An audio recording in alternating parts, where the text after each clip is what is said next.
Hello and welcome to Undercommon Taste. This is a podcast where we create and discuss homebrew content for tabletop RPGs. My name is Osmodeus, King of Kings. Look upon my works, ye mighty, and despair. Yet nothing beside remains. Round the decay of that colossal wreck, boundless and bare. I'm Ian Woodworth. I'm joined by my co-host James Daly, and today, I know we said that we were going to be done with Fallout, but because we were doing our biomes episodes before we started into Fallout, we figured that we would tie the two together as we transition out, have a little chat about wastelands. This was totally planned, and we absolutely were not chasing rabbit trails. Not Absolutely, at all. No. We also were not just scrambling to figure out what we could get on short notice because we didn't have any time to do anything because I was on vacation. Yeah, summer's been a very, very full summer, which is a great thing and hard for planning at the same time, but a very, very few complaints. So wastelands are one of those biomes that we see a lot in media. I mean, it's a staple for apocalyptic and post-apocalyptic media, which have really gained a lot in popularity in the last 30, 40 years. Well, I mean, everybody was ramping up for Y2K, and then, Harambe died, the timeline shifted, and we're all just kind of waiting for the next reset, I guess. I suppose, yeah. We shot a gorilla and ended up in the darkest timeline. I am a firm believer in that particular creepypasta, and I will not be taking comments at this time. I have seen some really interesting, creator TikToks and other things talking about how Harambe shares a name, or it's similar to a name of a Vedic deity that was basically a spiritual protector over realms. And so since Harambe was taken from us, that eliminated that protector from our timeline, and that's when everything just kind of started spiraling and going towards chaos, and I'm sold. Yep. I mean, everything checks out. So I guess whenever we're going to be talking about wastelands, the first thing we have to do is define what a wasteland is. Yes, and so with this, there is a challenge because you have wasteland and wilderness, and the two can sometimes feel interchangeable. The wilderness is wild, and it can be inhospitable to humanity, but humanity tends to push back or destroy wilderness, where wasteland is inhospitable to most life, and if anything else, it pushes back on civilization. So it's a push against civilization because the terrain has been, for lack of a better term, ruined. Right. And I mean, if we take the term and we break it down into its component parts, wasteland, it's land that is waste. It is land that is discarded. The value of the land is less than the danger or the hazard or the trouble of trying to go out into it. Yeah, that is a great way to phrase that. So they are, by definition, at least inhospitable, if not completely uninhabitable. And in terms of how we see them in media, wastelands are most of the time the result of people, is the result of something that we did. Yeah, generally. It is the find out portion of FAFO. Yes. And so, again, another real reason why this is big is, from the 60s on, the whole ecological horror became a concept, moving more kind of picking up towards the late 90s. You had acid rain and the hole in the ozone and climate change and all of these things.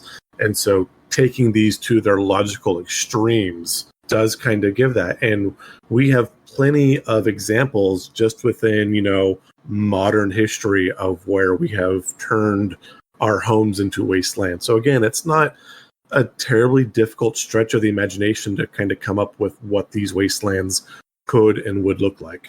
Yeah. And, just as a tangent, of the three things that you listed off there that are ecological things that were really big into this sort of eco-horror vibe that we had going on, we managed to fix two of them in our lifetime. I mean, when we put our minds to something, we can generally do okay. Generally. Not always. And again, power, interests, money, that's more for a political podcast. But yes, when we try, we can generally untangle the web. Yeah. It's just, figuring out how to do it in a way that we can convince people to give up money for it. Yeah. Anyway, we're going to get away from that because that way leads to depression, and we don't have the spoons for that tonight. No. So the reasons that you can have for a piece of terrain becoming a wasteland, and that's another important thing to point out, is that wasteland doesn't have a default terrain. No. You can have a mountain wasteland just as easily as you can have an open plains wasteland or a swamp wasteland or a tundra wasteland or a desert wasteland.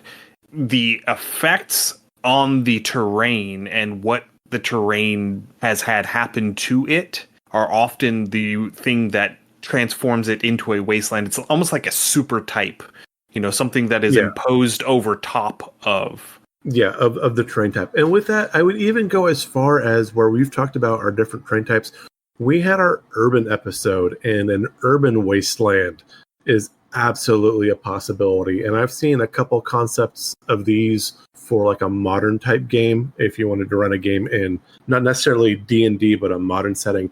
And people were talking about, if you look at the massive parking lots for like stadiums or for Disneyland or Disney World or something like that, and you have literal square miles or square kilometers of just cars parked. And if for whatever reason there was like, say, an EMP or a sunburst or civilization just instantly vanished at that point, and now you are trapped in this seemingly endless sea of cars that have been abandoned for dozens of years, if not decades, and you'd have small communities kind of forming up around certain areas, maybe certain lots, but that absolutely would be a wasteland, and it would just be old cars and like the remnants of tailgating parties or whatever it would be, and little communities springing up. That is such a great, like, my mind grabbed onto that for like a liminal horror. That would be amazing. Yeah, I think I saw a post that somebody did a few weeks ago talking about that, and I can't remember the creator, unfortunately. I can't remember who it was that was posting that. I think that may have been in the liminal, not the liminal horror, but the Lost Bay Discord that I saw that post, and talking about, having a game set in just like a giant parking lot where you have to be able to navigate via the transit trolleys. Yeah, and, exactly. Where if you're just walking through, you might be accosted by a group of people who have decided to give up on ever trying to get out of the parking lot, and they have just decided to move in, basically, and they're just squatting in this parking lot, and they're creating their own little fiefdoms, their own little societies within the parking lots. Yeah, that would make a perfect wasteland. Again, kind of looking at the old movie Dawn of the Dead, where the people fled to the refuge of the mall, but really they were held into kind of like a modern fortress, but around everything else was a wasteland. The surrounding environment offered no resource to the survivors. Right. And, if you want to have another aspect of that, all you have to do is look at Detroit circa 2008, 2009. Yeah. Where, you had more houses burning down than being built, where it was literally urban renewal via house fire. Yeah. Because it was more cost effective for them to set fire to their house and try to claim it was accidental and try and claim the insurance money on it, on the chance that they could get the insurance money on it, than to actually live in this house and pay taxes on it. Yeah, that absolutely happens. And you had issues like that happening like in ancient Rome through medieval Europe. You had a large number of these cities and towns that, collapsed for various reasons. You have the Bronze Age collapse where you had the same thing. Again, Osmodias, as I quoted, again, would have been more towards Middle East, somewhere around Arabia or Persia. But again, there was once a great civilization that was there enough to where a king built statues and monuments, and yet now there was nothing but desert left. So, I mean, these things absolutely happen. And with these, when you start like trying to travel or traverse or play these wastelands, there are going to be certain commonalities with them all, no matter what.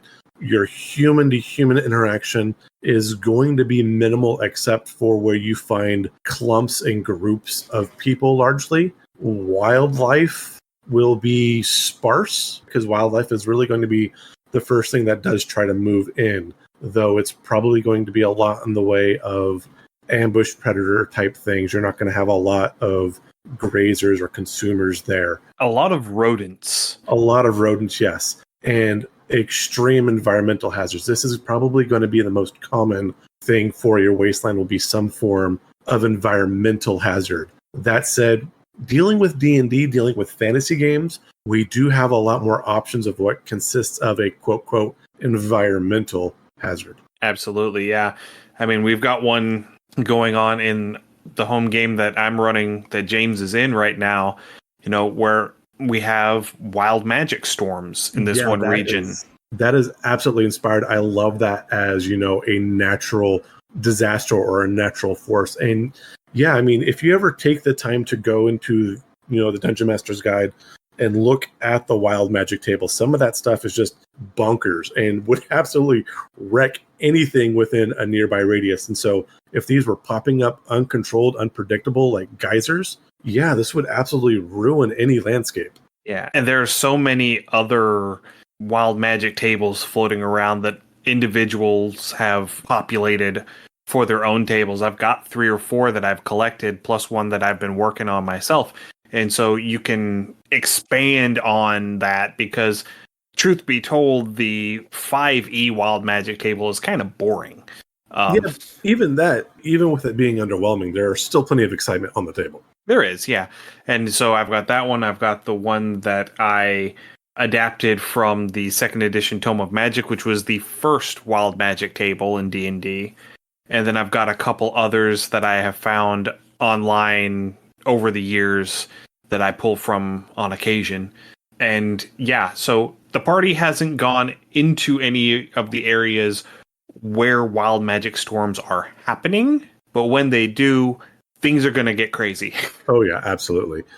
Another font of chaos we could say that can cause wastelands within a fantasy game, particularly with something like D&D or Planescape, would be planar portals. Again, where you have these multi-plane, and there are ways to breach. If for some reason these portals became unstable or started opening randomly and unpredictably again, and you suddenly open to the plane of fire or to the plane of wind or to the aether, again, this would have drastic effect on the landscape. And at this point, these elemental forces can become the quote unquote environmental hazard that your players may encounter. Right. And I mean, the portal doesn't even have to stay open. No. Say if somebody were to open a portal on the material plane to limbo or pandemonium. Yes. So you have a direct conduit to a plane of pure or almost pure chaos. That is going to warp and corrupt everything in its vicinity, and the bigger the portal and the longer the portal stays open, the wider that area of effect is going to be. It's going to be the same sort of thing as like terrain feature layer effects around particularly powerful monsters like ancient dragons or vampire lords or things like that.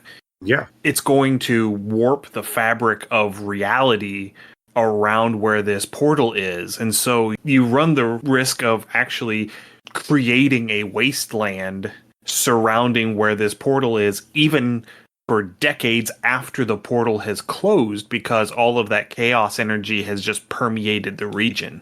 Absolutely. Depending on the power or the influence of a particular notable entity, if the area itself becomes a demi-plane, something like Curse of Strahd, or again, if there was an ancient dragon, talking about layer effects, that would start warping the terrain around within that demi-plane, and again, can produce a wasteland just within that bubble itself, just by the influence of the core entity. Right. And another example that exists in D&D, and I apologize, I am not up to snuff on my lore of Eberron, but there is an entire region at the heart of Eberron where a giant magical war happened.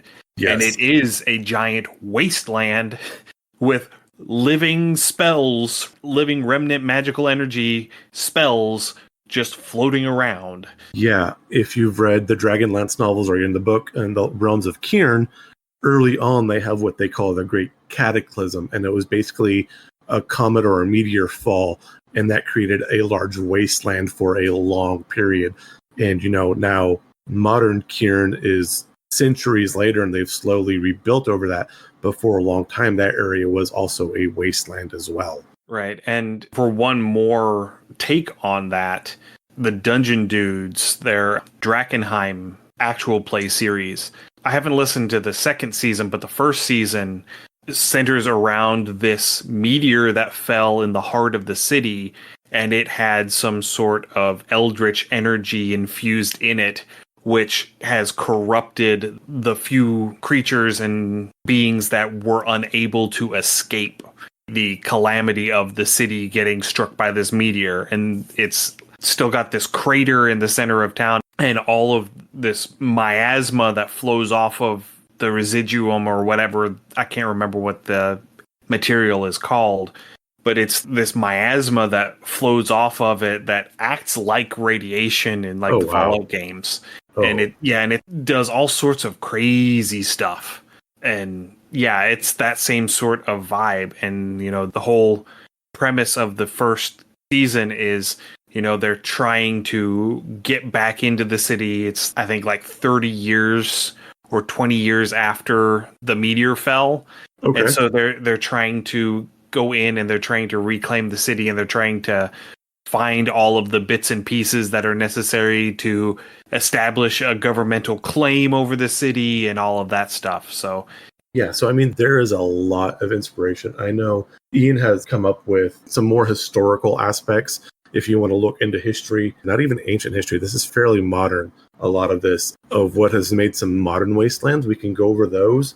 And then I think we need to do what we've done with our other terrains and kind of describe what ours is going to look like, and then maybe a small roll table for encounters. See, I don't know if we'll be able to do a D12 table for this simply because they're so varied.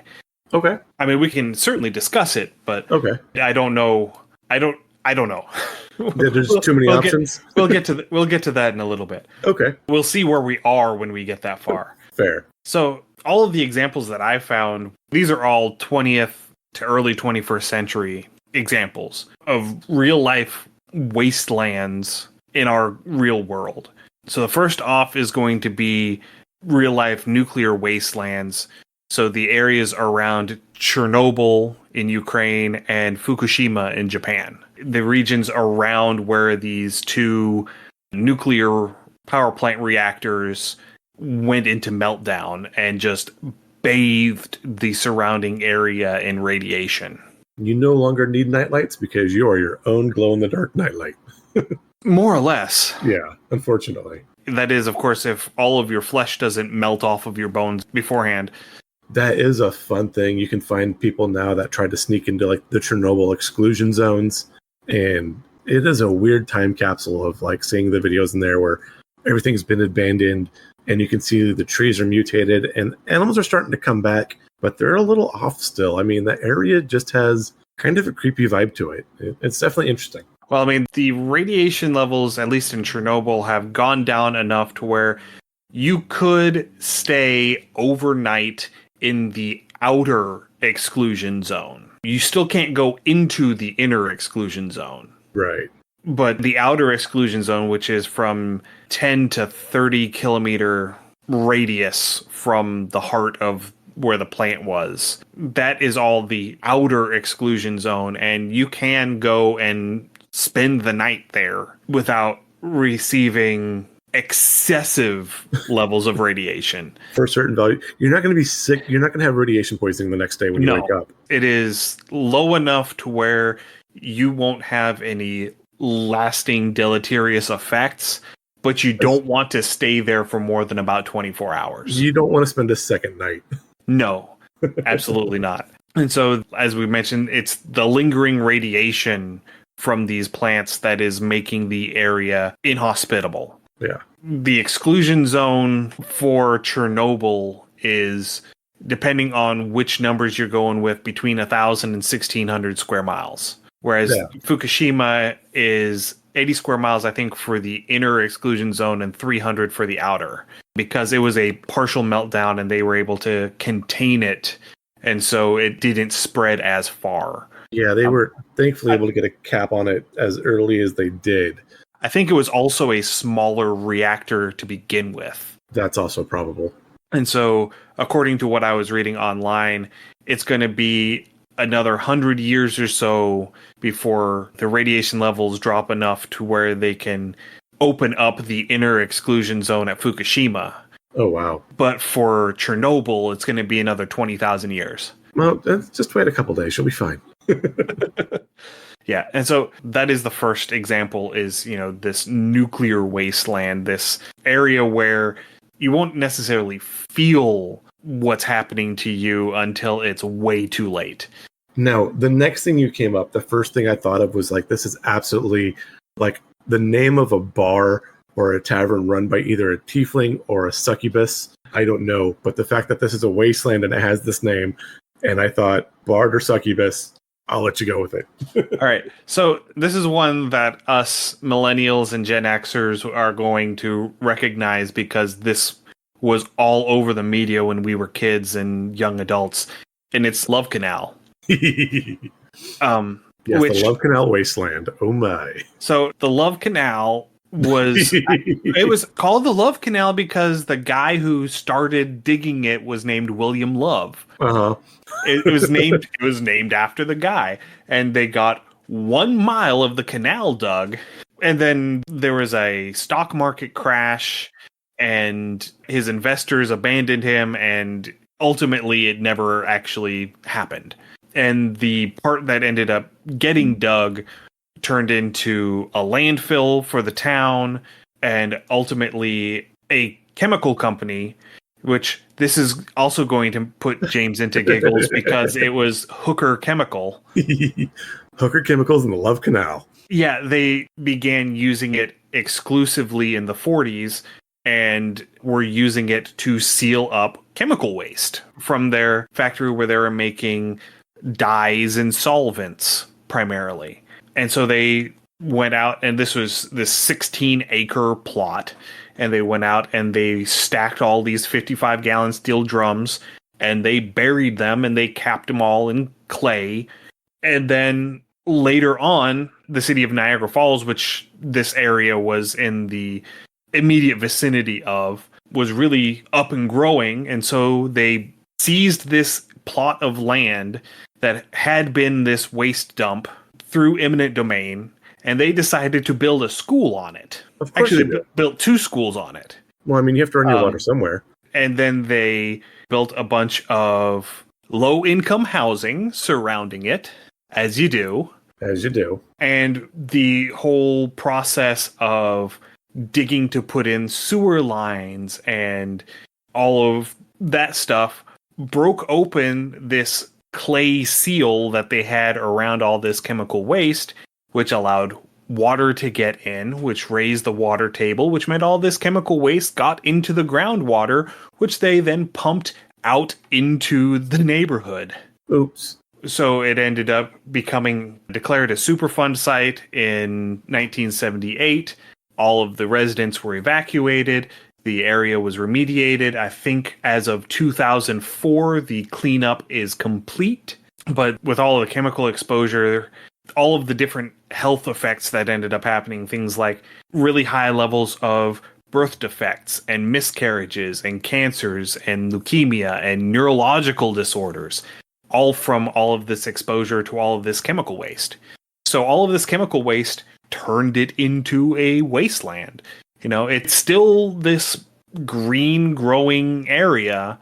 It's just that no one lives there because it's not safe. I mean, even today, after it has been sealed up and closed off, it is still cordoned off. You still can't go in to the area where everything is sealed up. Oh, wow. And as far as I know, it is going to be that way in perpetuity. Yeah, I mean, some of those chemicals are nasty and they don't ever go away. I think the big one was dioxin. Oh, yeah, that's nasty stuff. And Yeah, you yeah. being a chemistry major, you would know better than I would exactly what dioxin is. So back in the early 2000s, one of Vladimir Putin's political rivals was up, and then suddenly he got like that very ashy gray looking, and his face sunk in, and like very visibly was poisoned, and he was poisoned with dioxin, and it was fairly. I mean, again, no direct proof, but We're pretty sure. you were pretty sure that was tied back to the KGB. But I mean, you can watch this guy aged 40 years in the span of like 2 or 3 months. Yeah, it was nasty. Yeah. Moving on. This next one is, and I can never say the name of the town correctly, but this is one I heard about growing up because, again, I spent a lot of my summers and winters in central Jersey. This was close-ish, but the town of Centralia? Centralia. Centralia. I can never say that. Yeah, name. the town of Centralia, Pennsylvania. So this was one I didn't realize until I was doing research for this episode, because a lot of people claim, and I thought this was true, that Centralia, Pennsylvania was the inspiration for Silent Hill in the Silent Hill series. I had not heard that before. And that rumor came from the director of the Silent Hill movie. Ooh. In an interview claiming that he researched Centralia, Pennsylvania as one of the locations of interest whenever he was figuring out the vibe and the visuals for the Silent Hill movie. Nice. However, and I can't remember the guy's name, but the Japanese fella who created the Silent Hill series has definitively come out and said that Silent Hill is not based on any real town. Okay, fair. Despite what the internet has said. But, I mean, the fact that this town, I mean, even if they use it for inspiration for the movies, that's still, I could totally see that because this place is kind of creepy. It is. So, the gist of what happened in Centralia, it has been mostly abandoned. There are, I think, 5 people still living there. Yes. As of 2020. And the town of Centralia was abandoned because there is an underground coal fire under the town. That is fairly impressive. And the fire actually spread to a neighboring town, and that town has also been abandoned. Oops. I can't remember the name of that town. It starts with a B. But so it started in 1962. Actually, rewind a little bit. It started around 1956. So the area around Centralia had a bunch of illegal trash dumps, dump pits, where people would just throw their trash. And so the town decided to open a landfill so that they could crack down on these illegal dump sites and have it all put in one place. And they decided to use this empty, abandoned strip mine pit for the location for their dump site. It had been mined out and abandoned, I think, in 1935 is what the article said. And whenever they were doing that, the state came in and said, okay, you have to do certain things to make sure that you've sealed everything up, and you have to maintain regular inspections on it because these landfills will generate a lot of heat with all this trash breaking down and have been known to start underground fires. And whenever you're doing that in an abandoned coal mine, that can be a problem. And so they sealed up what they needed to seal up, and they started doing that. And for whatever reason, the article that I read didn't state, and the reasoning and the specifics of the order did not survive. In 1962, they sent 5 dudes with the volunteer fire department out to burn off the trash in the trash pit. Regulations are expensive, and cutting corners saves money. Except when it doesn't. Yes. And so they set the fire, they burn off whatever burns off, they use the water, and they put out all the fires. 2 days later, it flares back up. And so they go back out there and they put it out again. And then a week later, it flares back up again. And so they go out there and they put it out again. They get bulldozers out and they start spreading stuff around so that they can take care of hot spots and whatnot. And then they find a hole that they didn't account for that didn't get sealed up. Oops. And so The running theory is that the fire got down that hole and set the coal seam on fire. Now, I have a couple issues with this theory as it starts because, again, from Appalachia history, there have been many a coal accident, there have been many a coal fire within the mines, and generally they can inject the mines and flood them with water to extinguish the fire. And I don't know why this was not an option for this particular town. I don't know either. I remember reading at one point several years ago an explanation as to why they couldn't do that. Okay. And I think it's because it has gotten to a point where it is self-sustaining. Okay.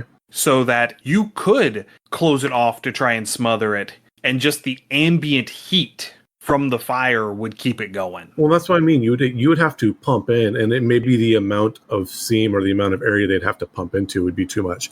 But you can pump in water to smother it out, and you'd have to eventually pump that water out. It would be difficult. It would be expensive, but it's been done before. Yeah, I think that it had something to do with the size of the underground area. I don't remember the details. But one thing with this I really do enjoy, because with everything, there's got to be a fun conspiracy theory. It has to do with the mineral rights of the town and the boroughship or the township. The minerals belonged to the township, but the state came in and claimed eminent domain because they wanted to get everybody out so they could, close the area down. And for the large part, it is closed down. But those 5 people that live there still run government functions. They still have their meetings. Their yearly government assets come up to like $90 a year. And as long as they are there running government, that mine belongs to the township and not to the state of Pennsylvania. And it's estimated to be several $100 million worth of coal within this mine still. Right, because it was high quality anthracite coal, like steel producing coal. Yeah. And so people say that the fire was started intentionally so they could wipe out the town so the state could come in and grab the coal and the money. Yeah, that claim was made, and that claim was what the citizens of Centralia, the ones that are left, actually went to the Supreme Court challenging. Yes. And ultimately the Supreme Court told them no. Yeah. I think it was in 2013 was the last push to try and push them out, because the Supreme Court ruled on their case, I think, in 2012, and ultimately ended up being that they could remain in their homes in Centralia for the remainder of their life, but that upon their death, the property transfers to the state via eminent domain. Yes. And yeah, I did read that as well, because everybody likes a good conspiracy theory that does, entertain. It does. But this does bring up another point of wasteland that we did forget to mention, as unfortunately a lot of these mining concerns, particularly like in areas like Africa or India, or even like in Arizona where you have copper mines, lead mines, diamond mines, they absolutely blight the terrain around them. And so again, having a large productive mine, as long as it's productive, sure, you have boom towns, but as soon as it runs out, the land near it is blighted and everybody leaves, and that absolutely creates wastelands of their own as well. Oh, yeah. I mean, if you ever want to see some really troublesome mining practices, just go watch some videos about the lithium mining process. Oh, yeah, that is, you talk about some destructive leaving behind wasteland. That is one that absolutely does that. Even coming back here to Appalachia and then various points throughout the Sierra Nevada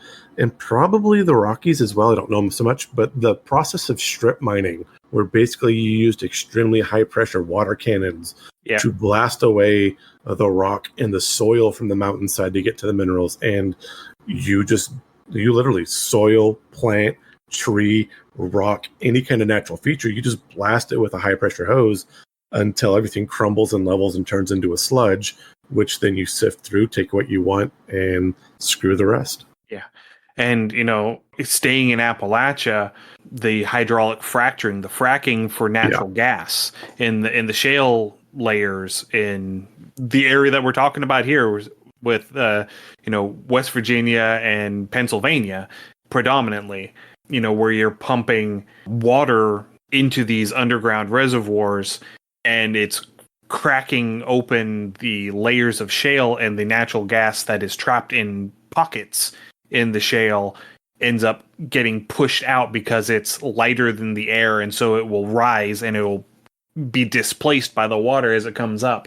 And the accounts that you've seen, well, that we have seen at least, of, people who can go and they turn on their tap And light it on fire. and then they can light it on fire because of the groundwater contamination of these chemicals that they're using, because they do add chemicals to the water whenever they're going to pump it in. I'm not sure the exact reason why. It probably has something to do with either increasing the density to make it more efficient or to keep the gas from binding with particles in the water. Probably that, yeah. But anyway, enough about the actual destruction of our planet. But no, I mean, that does bring the point, though. And so coming back to the area that Ian and I are creating, the town of Verdigris, this was beset by an insect plague at one point.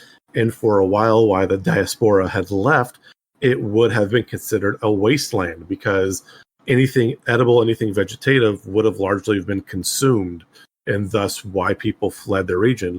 Now, again, we fast forward 70 years later, and a lot of that has grown back, and so people are coming back to the area. But in that initial time frame, Verdigris would have been a wasteland. Absolutely, yeah. Now, going back to talking about Centralia, I mean, we talked about the history of it, but now let's talk about the wasteland aspect of it. Oh, yes. I forgot about the fun part. So the fire that is burning underground is calculated to have enough fuel to persist for another 250 years. And Just a little while. And the localized temperatures underground are roughly at 1,000 degrees. They literally have created a hellscape. Yeah, I think the what I read was something along the lines of it's hotter than the surface of Mercury and more toxic than the atmosphere of Saturn. Oh, wow. Or Venus, maybe. I could see either one. Yeah, it's just based on the way that it's processing. Yeah, and with that anthracite coal, there's going to be no small amount of sulfur mixed in with all of that as well. And so there are basically vents that have erupted through the stone all around the area where the steam and the vapors are venting up through the surface. And the areas around these vents, they themselves can get up to like almost 200 degrees. I mean, I remember watching a video of somebody going to Centralia, and they take a match out of a matchbox and they touch it to a rock next to one of these vents, and the ambient heat from just the rock being heated by the fire underground is enough to cause the head of the match to spontaneously combust. Yeah, so I mean, if I were making this would absolutely be a portal to like one of the levels of Avernus or to the fire plane or something like that.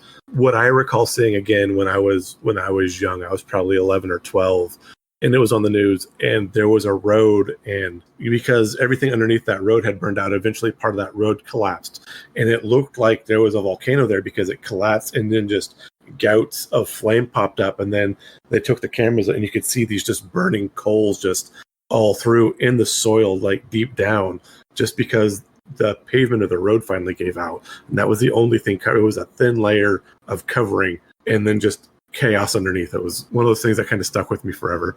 Yeah, there was a section of highway that was referred to as the graffiti highway because people would go in and they would spray paint stuff on this section of road.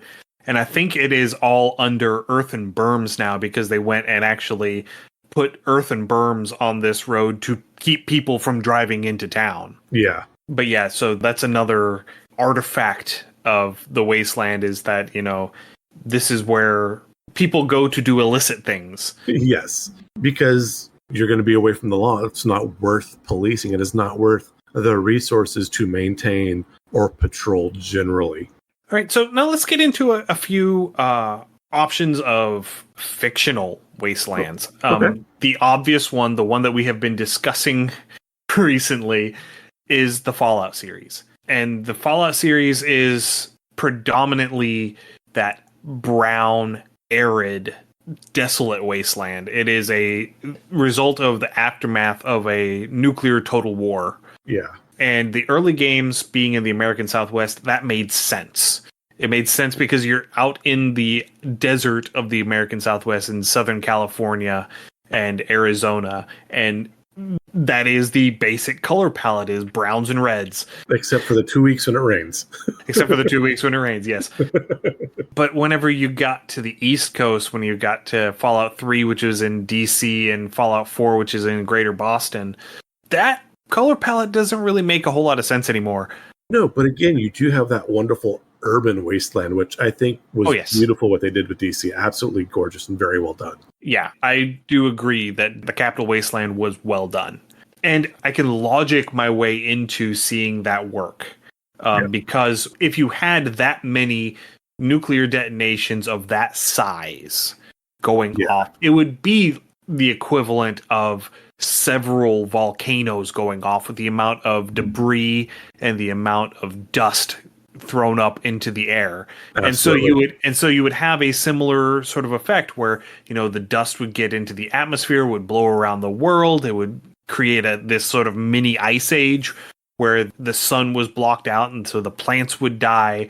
And then whenever it rained, all of the topsoil would get washed away. And so whenever it finally cleared up, you have all of this bare ground that is missing all of its organic material, and so it's not going to hold on to any plant growth. I mean, too, and just, I don't know if you've been into like any super dense urban cities, like large cities. Yes. Okay. So, I mean, they do it with concrete and pavement anyway. And so once you blast out the people and you eliminate whatever parks there is nothing but rock and concrete left. And it really is, a lot of our cities, all but for some electricity, really are living wastelands. And again, you flip a switch, there's nothing there to grow. Right, yeah. And that's one of the things that I kind of like from Fallout 76.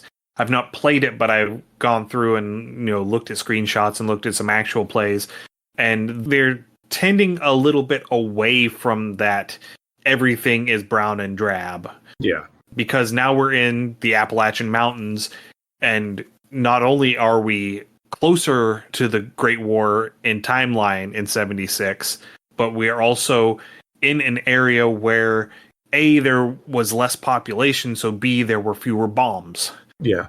And Appalachia is terrifyingly green. It is. From someone who grew up in Central California, which was that, wonderfully flat and brown color palette, and being introduced to kudzu. I still get fascinated when I drive by and I see kudzu on there because it looks like an alien landscape, and you can see the plants growing towards you, and it's almost claustrophobic at times because everything is green and encroaching. It's like, dude, bubble. Right. And, that same sort of desert wasteland, that has almost become synonymous with wasteland. Yeah. Whenever you say wasteland, that's the sort of environment that is often pictured. You end up having media set like Mad Max. All of the Mad Max films, they're all in that sort of desert environment. To be fair, Mad Max was set in Australia, and you have the outback. You do, yeah. So I mean, I will tip my hat to that one. Right. But, I mean, you have A Boy and His Dog, which was one of the big influences for Fallout. Yes. It's why you have Dogmeat, because Dogmeat was the name of the dog in that short story. Yeah. You got Judge Dredd. The area outside of the megacities is just this desolate desert wasteland. Yeah. And for that, I could see, I think that was supposed to be more Dust Bowl-ish, which, again, was another point of wasteland. And, again, where your topsoil did just blow off. Right, yeah. Because you've overexploited the land. And so that is another form of wasteland. Yeah. And then the last one that I had written down was the Book of Eli. Okay, fair, yeah. Which is, again, that same sort of vibe. That one is, again, happening in that same sort of American Southwest. Because his character is walking to, is it San Francisco? I forget. Where's Alcatraz? Alcatraz is San Francisco, yes. Yeah, because that's where he ends up at the end of the is he gets on the boat and he goes across the bay to Alcatraz, and that's where they're cataloging and they're saving all the books.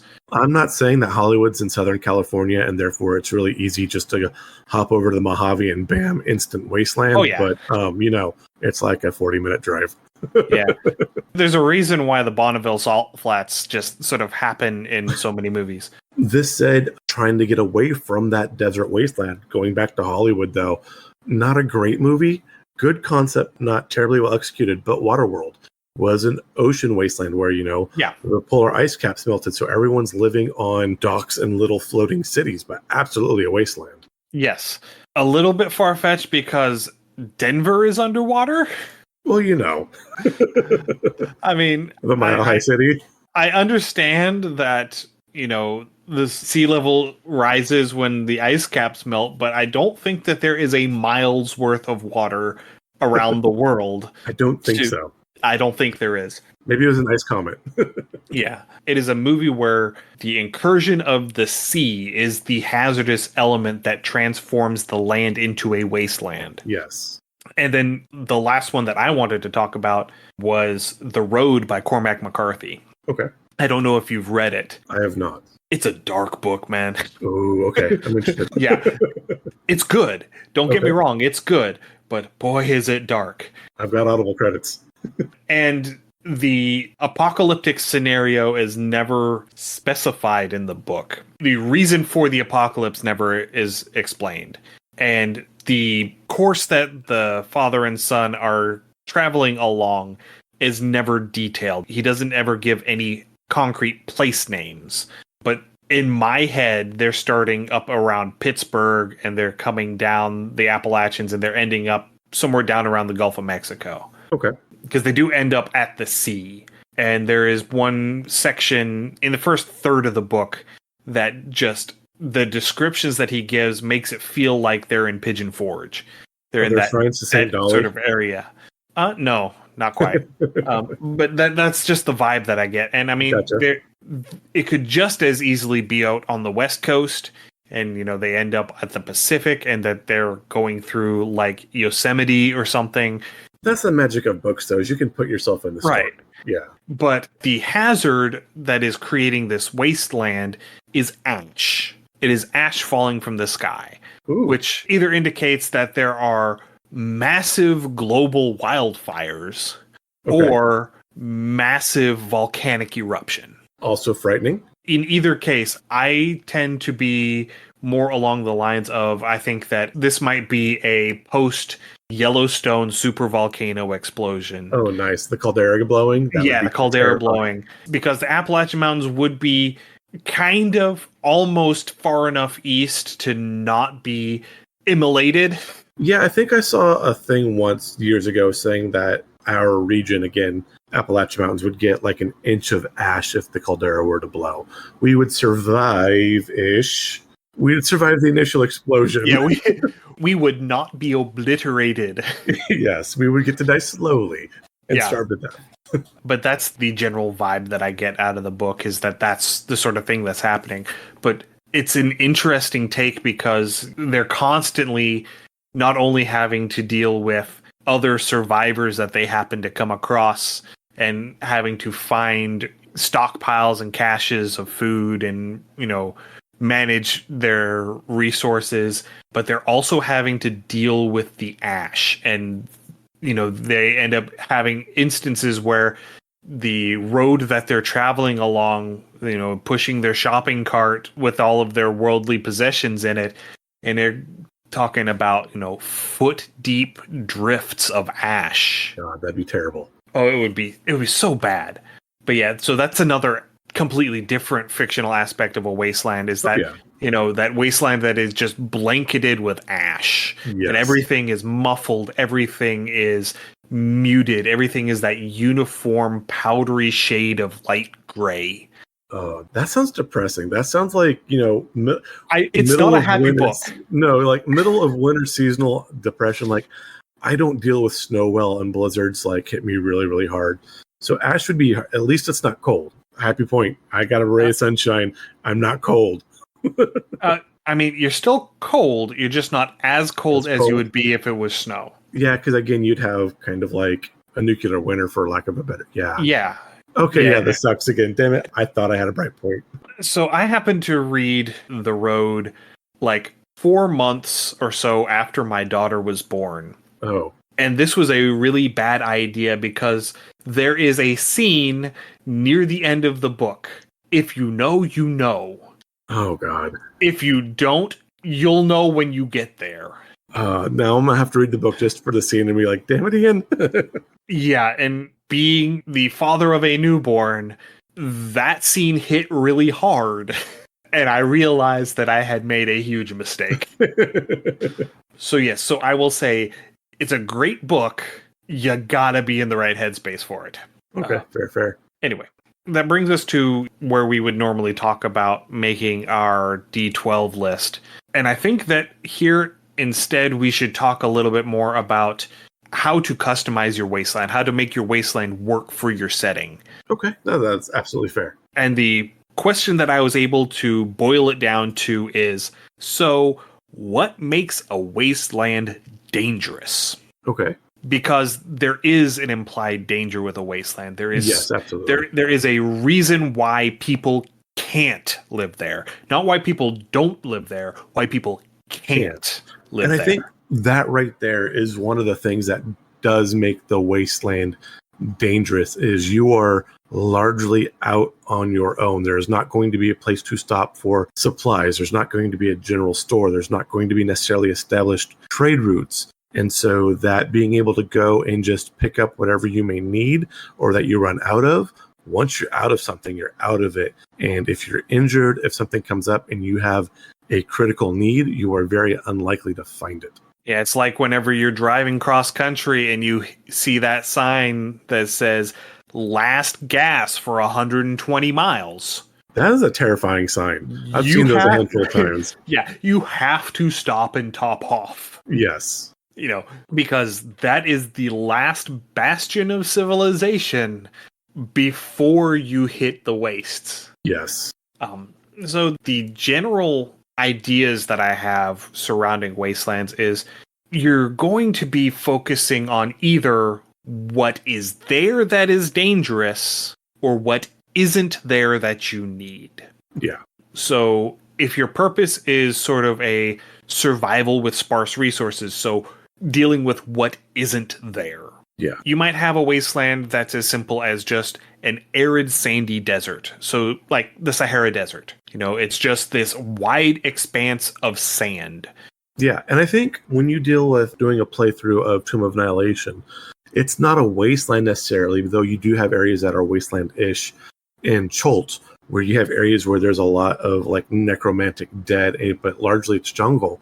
But built within Tomb of Annihilation, you do have weather rolls, and when it's hot, you have to like use a double ration of water. And then, you know, there are certain areas where you can find water, or if you have a priest to create water and food, that's great. But otherwise, your party has to scavenge and look for that kind of thing. And so if you have this wasteland, your environment, your weather, your temperature can definitely play into how, if you're doing a hex crawl, how your players are going to work with that, what kind of nature rolls or skill rolls they're going to need to be able to survive that kind of hex crawl. Yeah, that is absolutely when you want to have the ranger with you. Yes. Especially if it is in Cholt, you want to have a ranger who has jungle as their favored terrain. Yes, you do. If you're in an area like the Sahara, this sandy desert, you want to have a ranger who has desert as their favored terrain, because they are going to be able to find those sparse resources that you need. Yes. The few times you do come across plants or animals, a druid or a cleric that can speak with plants or speak with animals will be a long way, because whatever wildlife is there surviving, if you can get them to communicate with you, would be an invaluable resource of knowledge. Now, that said, those animals might also be hostile, and maybe you are their supply and they're following you like vultures, circling, waiting for you to drop. So you are the supply and they're just waiting the time for you to fail too. Right. You know, that's whenever you need animal friendship on top of speak with animals. You make them friendly and then you talk to them. I think another fun thing we could do with this is, and I mentioned this earlier when we were talking about the episode jokingly, but talking about Eberron, But having a wasteland full of Warforged would be absolutely fascinating and fun for a D&D campaign. Right, yeah, and having it be a lot of it being just the detritus of the war. So you're going to have a bunch of warforged carcasses, for the lack of a better term, laying around. These warforged that were created for the war, that were sent out to battle. They were knocked out in battle, and then they were just left because they were disposable. Yes. And so there are going to be warforged potentially that are survivors of that conflict, and they go around and they actually scavenge the corpses of other warforged to find replacement parts to repair themselves. Oh, that would make absolute sense. Yeah, so you would have like clans of warforged nomadically wandering around this wasteland because they don't have those same biological needs as most of your other humanoid races. They don't have to eat, they don't have to drink, they are self-sustaining, and so they are able to survive in far less hospitable locations. Right. And then too, they're probably going to be territorial. They're going to want to protect what they find to be their resources. And so again, that does create some encounters too, to like, what was their purpose? Do they have any quote quote humanity or civility, or are they just machines surviving off of the detritus of what's left behind? Well, I mean, you also have to look at it as, they were disposed. Yeah, and they're going to have a couple chips on their shoulder. Yeah, they have learned through their time that the only individuals they can rely on are themselves. Yeah. And, they're going to have that innate distrust of any organic life forms that come wandering out through here. Yeah, absolutely. Another wasteland, and again, this kind of kicks back into like Dragonlance and Kieran, but Thisthandalus has a little bit of one, but I could see this expanding, but having, that Necromancer tower where the spell perhaps has rebounded or the Necromancer has since left, but he has a wasteland of death surrounding their tower. And again, that could be because, again, of a spell rebound or a spell explosion, or perhaps the spell worked as intended. And whenever the Necromancer decides to come back, they have a vast resource of death to draw upon for their magic. And so your party is trying to get to said tower, but has to cross, graveyards and orchards and things like that, where there's just a plane of death before you get to the center of whatever the magic is. Yeah, this self-sustaining spell at the heart of the tower is just basically a giant necromantic battery. Yeah. And it's just drawing a charge, a giant capacitor even. Yeah. It's drawing that charge in until such a point. Maybe this particular necromancer is doing that so that they have enough energy to perform the final ritual to become a lich. Very probable, yes. Or this could be the aftermath of somebody trying to become a lich and having the ritual interrupted. Yes, absolutely. With that and one just too. The arcane whiplash. Yeah, that rebound of that spell just shattering and releasing all of that energy, and it hits a critical mass and it becomes self-sustaining. Oh yeah. Yeah, that could be really nasty. That would be a fun story to play. Yeah. So getting back into our other wasteland options, one of the things that could be missing is food. Yeah. And this is one that you brought up whenever we were talking about the area around Verdigris. This entire region was just devegetated. All of the vegetation was stripped bare by basically a locust swarm. Yeah. And so that created a whole cascading effect of, all of the plants die, so all the insects die and all the animals die. This domino effect to where by the end of everything, there's nothing living left there. Yeah, if there's no noms, nothing stays. Exactly. And it could be something, if we want to get a little more sci-fi about it, there could be like an alien pathogen or a chemical exposure, like a nerve agent or something that has gone through and killed all of the wildlife in this region. I like that. And if you wanted to go more sci-fi with this, like a terraforming project gone terribly wrong. Or terribly right. Yeah, or terribly right. Yeah, very true. It could be an alien species has showed up and has dropped their probes, and they're, eliminating all of the organic life so that they can reseed it with the life that they need to survive. I will put a pause in here. Dune spoilers for if you're reading the books or if they do like another 20 or so movies. But the deserts of Arrakis were created. They were put there intentionally so these sandworms could exist because that is where the production of spice comes from. And so they made Arrakis the desert wasteland planet it is for the spice worms. And then later on, after God Emperor Leto II does God Emperor Leto II things and eventually dies like 3,000 years later, they take those sandworms because they were all supposed to be killed, but several survived, or at least the sand trout baby survived, to form other spice planets elsewhere in the galaxy. Yes. Okay, spoilers over. I mean, we are going to leave that tag for a spoiler in, but honestly, it's like nobody's reading that far. It's like a 60-year-old book at this point. Yeah, fair. It's like, I mean, we're spoiling a movie that hasn't even been cast yet. Yes. If it happens at all. Because again, that's a ways down the road. Yeah. So your wasteland might be missing breathable air. Oh, nice. Yeah, so something like living on Mars. Something like living on Mars. Something like living in a particularly noxious swamp that has lots of methane coming off of it. Yeah. Something like living in the vicinity of a volcano and having all those volcanic gases coming up. Being at an exceptionally high altitude where the air is just very thin. Yeah. Being on a space station and having a section of the space station be exposed to the vacuum of space. Honestly, thinking about it, The Martian was a great wasteland movie. And it was. Until just this moment, I never considered it that. But yes. It absolutely was. Yeah. And, you know, a wasteland might just be incredibly cold. Fair. Or incredibly hot. You know, hot's fine, cold bad. Yeah, so you could talking about like a tundra or a taiga or an ice sheet or, you know, a particular stretch of the Andes post-plane crash. Is that too soon? Probably. Probably. There's no Donner Pass, but, you know, we'll it's no Donner Pass, but we will leave it at that. If you don't know that reference, then you probably weren't alive in the 90s. So these particular wastelands, the ones where stuff is missing, these are wastelands where you're going to be focusing on preparation, where you're going to be focusing on supply and resource management.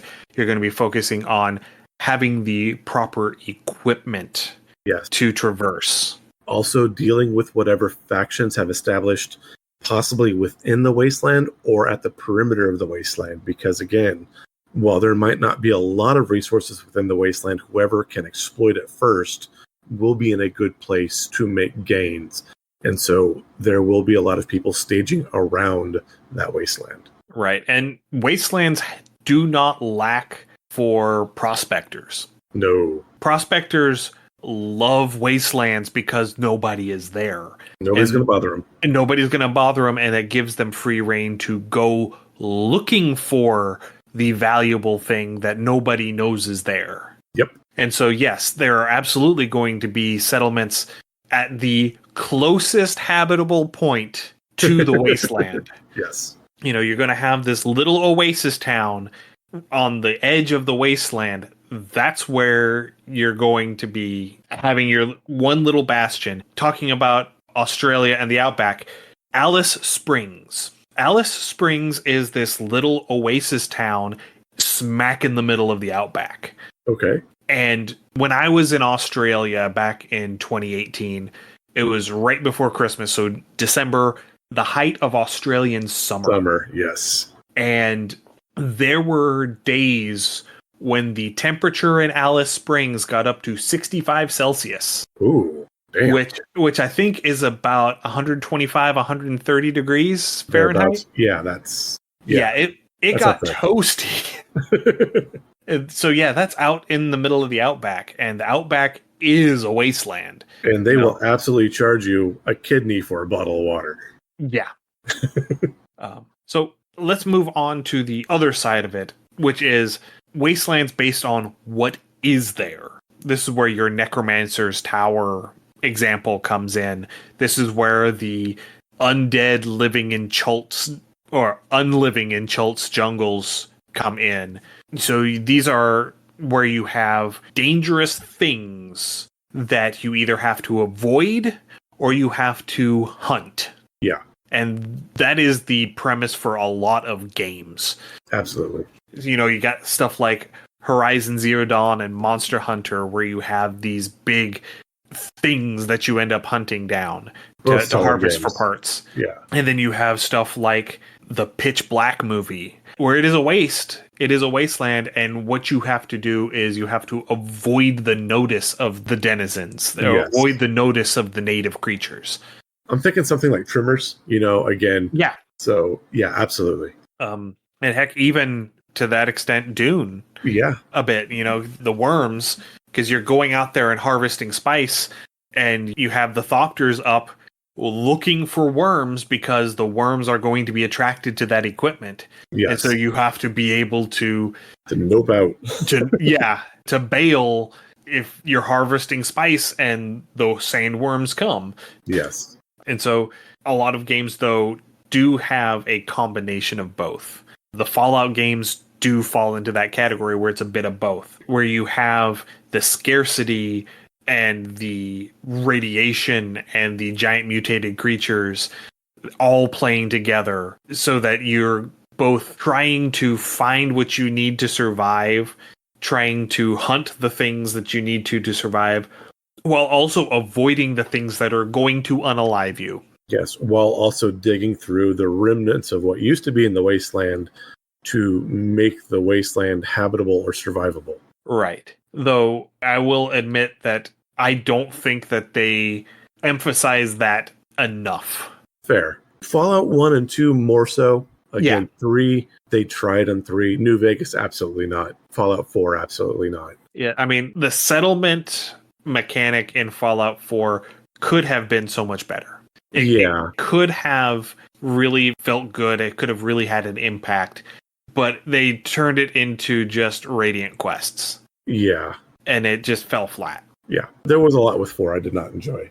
But anyway, I mean, we've been going at this for well over an hour at this point. So I think that is a good place for us to sort of start wrapping up a bit. Yeah. No, again, if you want to put a wasteland in your game, be it D&D, be it some other tabletop, be it just, a one-shot, you really can do a lot. It is a very vibrant, despite the name Wasteland, it is vibrant for inspiration. It is vibrant for storytelling. There is so much you can do with it. You can make it new. You can make it very exciting. And it's not just the same. You're walking through the jungle and you're attacked by a bear. Right. Yeah, I've got the idea for a setting for a game that has been floating around for a while. Might be a D&D sort of thing. It might be like a Troika sort of thing, where basically there is a region that has an influx of energy from the plane of chaos. Ooh, I like it. And it's sort of in this sort of dome bubble. And there is a town built around the one gate going in and out of this bubble. And that's, if you are an adventurer, you're an adventurer because you have gone to this town and you have gone into the bubble and gone exploring and you have survived to come back. Okay. And I mean, really talking about Wastelands, that does really remind me of Nether Spire, Nether Spite in World of Warcraft and the Outlands. But yeah, they have that wasteland and they had little pockets of Nether Storm. Life. Nether Storm, yeah. Living in the little bubbles, Yeah, the little habitats. Yeah. But yeah, so that's sort of the vibe. And so, like, it would turn into a hex crawl as you go out. Ooh. And then, so it's a discovery hex crawl because you don't know what's going to be in the next hex because chaos. I like it. And after you go out so many hexes, the hexes that you've passed through start to reset. Oh, you've got respawning hexes. That's brutal. And so you're very much on a timer. You only have so long that you can head out exploring before you have to come back, because otherwise the terrain between you and town is going to change. Oh. And you might not be able to find town because town might not be in the same place. I like that. That sounds... I almost want to make that like a map tile hex crawl to play.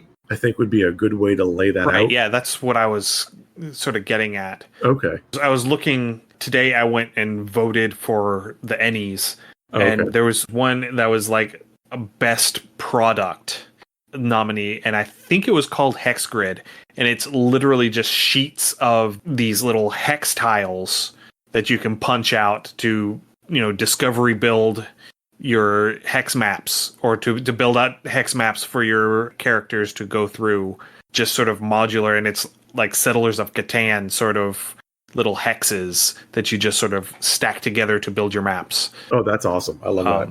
Yeah, it looked really cool. Hey, everybody. Coming in here real quick to put a correction on what this product actually is. This product is called Hexcrawl Toolbox. It is created by Games Omnivorous, and I have included a link to it in the show notes. Hashtag not a sponsor, just something that I thought looked really cool. I do want to give one quick call out before we wrap up. Uh-huh. But I mean, if you've all enjoyed or you're inspired and you do want to build a wasteland, I know World Build With Us has done a couple wasteland segments on their podcast. And again, they are always a really solid podcast to listen to. But if you kind of like, yes, if you've listened to us and you're like, yes, I want to make a wasteland, but I kind of want to, more of a springboard of how to form that wasteland, definitely give them a listen. Like I said, I know they've covered a couple episodes with it. Oh yeah, Ride the Lightning. Look for the Ride the Lightning ones. I think it's like Land of 1,000 Rails or something like that. Something I don't recall the names. Yeah. Yeah, but that one was great.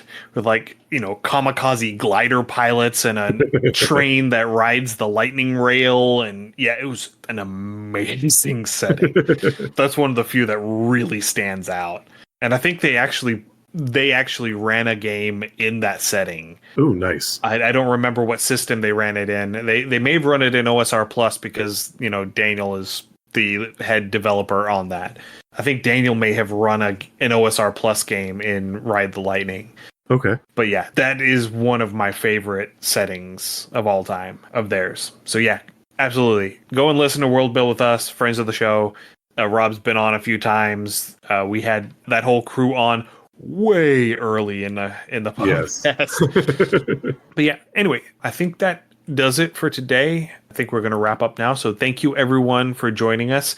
If you have any comments, suggestions, or ideas, send us an email undercommentaste@gmail.com or visit our website undercommentaste.com to find links to all of our social media, including our Patreon page and our itch store, where you can find our liminal horror adventure Beneath the Lake or my solo RPG Forever Home. I have been finally getting back into doing the reviews for the solo games from Solo But Not Alone on TikTok. So if you're interested in those games, I have 7 games. I have gotten through 11. I just need to finish editing the videos and uploading them. Huzzah. Yeah, it's been a while. Yeah. And it takes a deceptively large amount of time to record and edit a TikTok video to my standards, which I understand are kind of peculiar. And I'm really irritated about the last one that came out, even though it had gotten more traction than most of the other ones, because I spent all of my time correcting and editing my closed captions, and it deleted all of my edits whenever I published a video. Boo. So yeah, I've been having trouble with TikTok doing that lately, and I think I figured out how to make it not do that. So anyway, that's awesome. That. If this is your first time listening, we're so happy you found us. You can find our other podcasts on your podcaster of choice. As always, give us a rate and review. It lets us know what you enjoy and what you want to hear more of. And as soon as summer calms down a little bit further, I will be resuming my Wednesday and Friday afternoon Twitch streaming.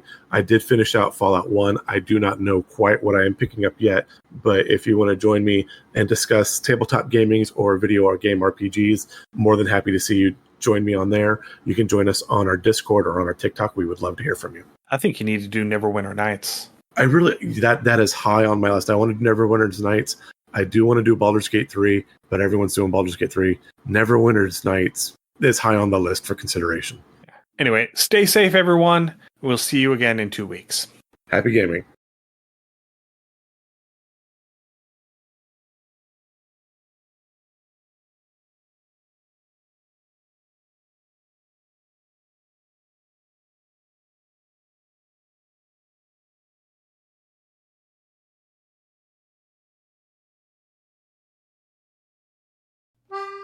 Thanks for joining us for another episode of Under Common Taste. Our theme song is Massacre Anne, written and performed by Mary Kroll and used with permission. You can find Mary online at marykroll.bandcamp.com or on Patreon at patreon.com/Dr. Mary C. Kroll. Our logo is by David Sutherland. You can find more of David's work on deviantart.com/David Sutherland or on instagram.com/Willex_73. We'll be back in 2 weeks, so stay safe, and we'll see you then.